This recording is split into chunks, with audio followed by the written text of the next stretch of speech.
Morning. Good morning. अजून जरा good morning. नाव Nirmala कोळवणकर.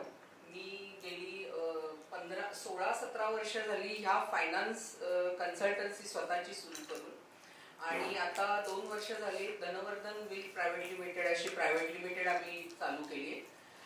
Actually माझं लॉ ग्रॅज्युएशन असल्यामुळे मी लॉ फर्ममध्ये गेली 35 वर्ष काम करत होते, आणि त्यामुळे आणि तिथेही माझा फायनान्स हा माझ्याकडे गोष्ट असल्यामुळे तिथली इन्व्हेस्टमेंट मी हँडल करत होते. खाली इथं खूप बक्षिसं वगैरे दिसत आहेत, पण खरं माझी गिफ्ट किंवा बक्षीस जे आहे ते मी जे माझं करिअर सुरू केलं तेव्हापासून एकही क्लायंट मला सोडून गेला नाही. सगळे हॅपी क्लायंट आहेत. ही माझी सक्सेस स्टोरी आहे. हे माझं सगळं बक्षीस. धनवर्धन बद्दल बोलायचं झालं तर 3000+ क्लायंट्स आमचे आहेत. आम्ही 6 डायरेक्टर्स आहोत. नंतर 250 कोटीपेक्षाही जास्ती अशी असेट अंडर मॅनेजमेंट आहे. 1,08,00,000 एवढं मंथली आमचं SIP काउंट आहे. आणि आम्ही mutual fund, insurance, equity, PMS अशा सगळ्या फायनान्स प्रॉडक्ट्समध्ये काम करतो.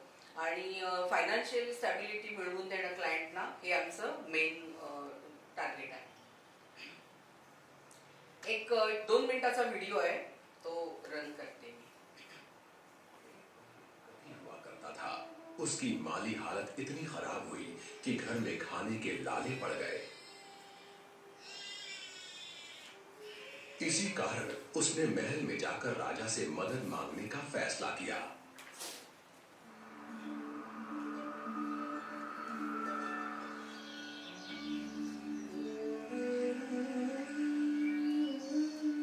राजा के बुलाए जाने पर उसने अपनी कविताएं पढ़नी शुरू कर दी. वाह वाह वाह वाह वाह वाह. राजा बहुत प्रसन्न हुआ और उसने कवि से अपना इनाम मांगने के लिए कहा.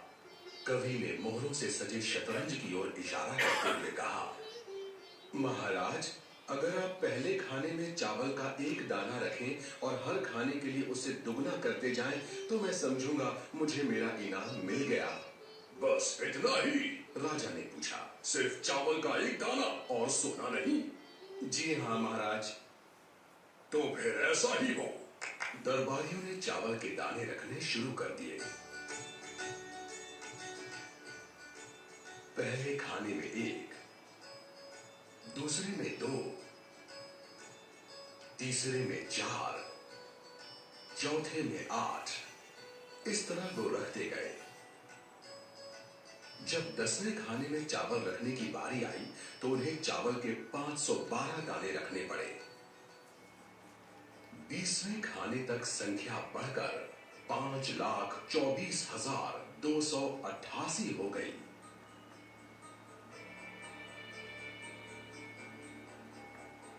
आधे हिस्से तक आते आते 32वें खाने में चावल के दानों की गिनती 214,74,83,648 हो गई. जल्द ही गिनती अरबों खरबों में पड़ गई. आखिरकार अभागे राजा को अपना पूरा राजपाट उस चतुर कवि के हाथों सौंपना पड़ा. और इसकी शुरुआत चावल के सिर्फ 1 दाने से हुई थी. कहानी की सीख, चक्रवृद्धि की ताकत को कम नहीं आंकना चाहिए.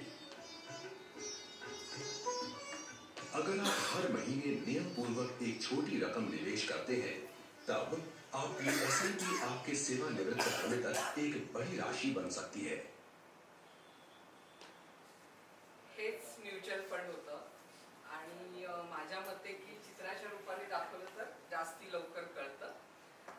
फायनान्शियल गायडन्स सेव्हिंग ही इतकी एक चांगली सवय आहे की ज्यांनी काय काय होऊ शकतं हे त्या मुनगरनी सांगितलंय की तुमचे चांगले गुण वाढू शकतात, किंवा तुम्ही सेल्फ डिनायल शिकू शकता, किंवा तुमचा जो काही आपण प्लॅनिंग करतो तो सेन्स ऑफ ऑर्डर आपली चांगली होऊ शकते. आणि आपलं मन सुद्धा म्हणजे जी आपली मानसिकता आहे ही सुद्धा खूप ब्रॉड होते किंवा त्याची वृद्धी होते. फायनान्शियल लाईफ गोल्स मध्ये पिरॅमिड्स आहेत की जी पहिलं असतं ते नीड असते, वॉन्ट असतं, ड्रीम्स असतं, लिगसी असते. वॉन्ट्स, ड्रीम्स, नीड्स याच्यामध्ये नेहमी आपण कन्फ्युजन करतो. नीड्स या नेहमी लिव्हिंग एक्सपेन्सेस, हाऊसिंग ह्या गोष्टी येतात. वॉन्ट्स मध्ये चांगला घर हवं असतं, बेटर एज्युकेशन हवं असतं, कम्फर्टेबल रिटायरमेंट हवी असते. किंवा ड्रीम्स मध्ये हॉबीज, स्टार्टअप, चॅरिटी ही सुद्धा खूप छान एक स्वप्न आहे. आणि लिगसी की आपण जे काही साठवतो ते नेक्स्ट जनरेशनला जावं. हे जे काही पिरॅमिड असतात याप्रमाणे जर तुमचं आयुष्याचं प्लॅनिंग असेल तर तुम्ही चांगल्या तऱ्हेने लिगसी करू शकता किंवा चांगल्या तऱ्हेने रिटायरमेंट करू शकता. तर हे आहे, पण ह्याचं प्रमाण किती असावं याच्यामध्ये नेहमी कन्फ्युजन असतं. नीड्स ह्या नेहमी आपण जे कमवतो त्याच्या निम्म्याने खर्च झाला पाहिजे. वॉन्ट्स मध्ये आपले 20% पडले पाहिजे किंवा सेव्हिंग्स हे नेहमी 30% असावं.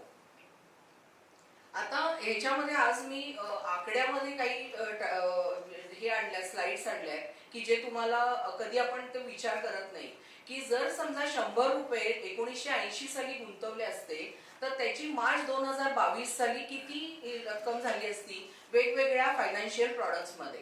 इन्फ्लेशन हे 7.61% धरलंय किंवा आता जर समजा SBI मध्ये त्यांनी एफडी केली असती तर ते 100 रुपयाची 2640 इतकी रक्कम झाली असती आणि त्याचा इयरली रिटर्न 8.10% पडला असता. पण जर तुम्ही हेच पैसे जर गोल्ड मध्ये गुंतवले असते तर 3858 झाले असते, रिटर्न 9.8 पडला असता. पण तेच जर तुम्ही लागू शकतो तर तो 10 कोटी पर्यंत लागू शकतो. तर ते 10 कोटी साठवायला काय करायला लागतं किंवा कसे होऊ शकतात, जर किती तुम्ही सेव्ह करत जायला पाहिजे त्याचं एक गणित पुढे आणलंय की मंथली एक्सपेन्सेस जर 25,000 आहेत आणि जर महागाईचा दर आपण 6% पकडला तर 15 वर्षानंतर ह्या 25,000ची किंमत 59,914 होते. 25 वर्षानंतर ह्याच 25,000ची जर किंमत तुम्ही काढली महागाई दर पकडून तर 1,07,297 होते. आणि 32 वर्षानंतर जर समजा हेच 25,000 आज आहेत आणि 32 वर्षानंतर तुम्हाला ते लागणार असतील तर 1,61,335 आहे, अशी त्याची किंमत होते. पण मग त्यासाठी ही लाईफस्टाईल तुम्ही पुढे एक लक्षात घ्या की जेव्हा तुम्ही रिटायर्ड होता त्याच्यानंतरचं जे तुमचं हे आहे ती लॉंग व्हिकेशन आहे, ती तुमची 20, 25, 30 वर्ष असू शकते, ती तुमच्या हातात नाही. त्यावेळेला जर तुम्हाला पॅसिव्ह इन्कम हवं असेल तर या पद्धतीने तुम्हाला त्याचा कॉर्पस लागू शकतो की 15 वर्ष जर काढायची असतील तर 1,19,00,000 किंवा 25 असेल तर 2,57,00,000 वगैरे लागू शकतात. आणि 32 वर्ष जर तुम्हाला 30 ठेवायची असेल तर 4,84,00,000 लागू शकतात. पुढे नेक्स्ट. तर त्यासाठी जर how achieve the goal of 10 crores हे करायचं असेल तर तुम्हाला 45,000ची पर मंथ जर तुम्ही SIP केली तर तुम्हाला 30 वर्ष जर केली तर 10,30,00,000 तुमचे साठवू शकतात 10% इयरली रिटर्न पकडून. 1 मिनिटासाठी कंटिन्यू करत. तर रिस्क ह्यामध्ये सगळ्यात मोठं रिस्क हे कोणतं आहे की तुम्ही तुमची जी स्वप्न आहे किंवा गोल आहे इथे तुम्ही पोहोचू शकत नाही, ही सगळ्यात रिस्क आहे. आणि जी तुमची परचेसिंग पॉवर आहे म्हणजे तुम्ही खर्च करू शकत नाही त्यात जे काही साठवलेलं आहे ही खरी रिस्क आहे. बाजार ही रिस्क नाहीये.